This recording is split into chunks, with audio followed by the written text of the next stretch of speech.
So we started talking about this at the, well, let's be honest, I did, right? So on at the end of last semester, lecture.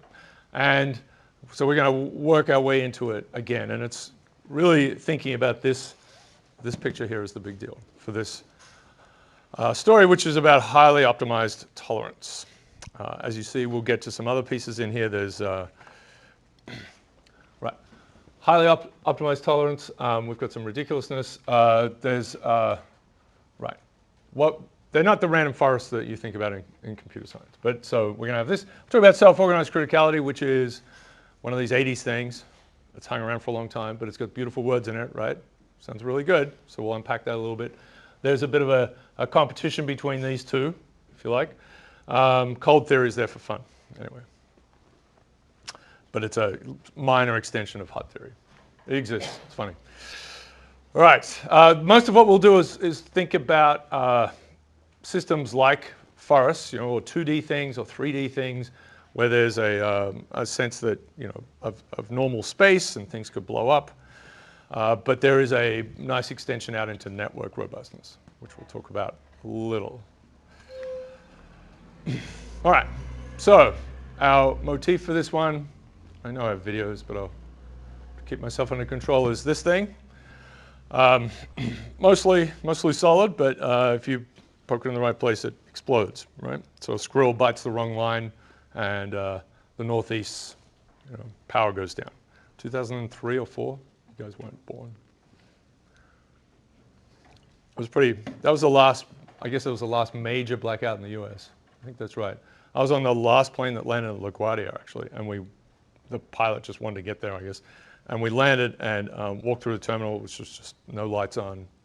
And then taxis worked, right? So we drove into Manhattan and just silent. It's just, you know, there were cars, but it's just, the lights are all gone and no elevators worked. And so it was really, you know, it was people having panic attacks and so on. But people couldn't get home that night. They ended up sleeping in Central Park and stuff like that. It was a messy business. Again, New York people were good people. So hot theory. Okay, so here's the story. So most complex systems are prone to exploding in some way. And you know, when you see enough systems after a while, you start to think, well, once things are connected up, that's great. You've enabled something like Facebook, for example, but you become very prepared for the possibility that it will explode, right, in some way that you haven't thought about. So blackouts, disease outbreaks, wildfires, lots of things that spread. We'll talk about disease outbreaks quite a bit when we get to contagion. You know, this is this incredible existential threat, right, that we have hanging over us. That's been around for, you know, all of recorded history. Just terrible things come, and we don't really, you know, until recently, we haven't had a sense of how it worked at all. Just, you know, shocking. You know, enormous numbers of casualties. So we still worry about this a lot, and our stories about spreading, you know, really enormous. Those things spread. Okay, so of course things explode, but there's a lot of robustness. This is, you know, infrastructure, right, and maintenance. Maintenance is just not an exciting word, but you know, bridges fall down eventually and stuff like that, right? So somehow, if you're an engineer, somehow you need to make that a more exciting thing for people to invest in and think about. Okay, so maybe a parallel story. So why not?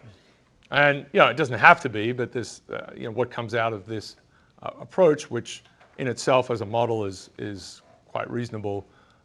Whatever comes out, but it does seem to be that power laws too. Okay, so they keep building them anyway, and I don't really want to show you all that. So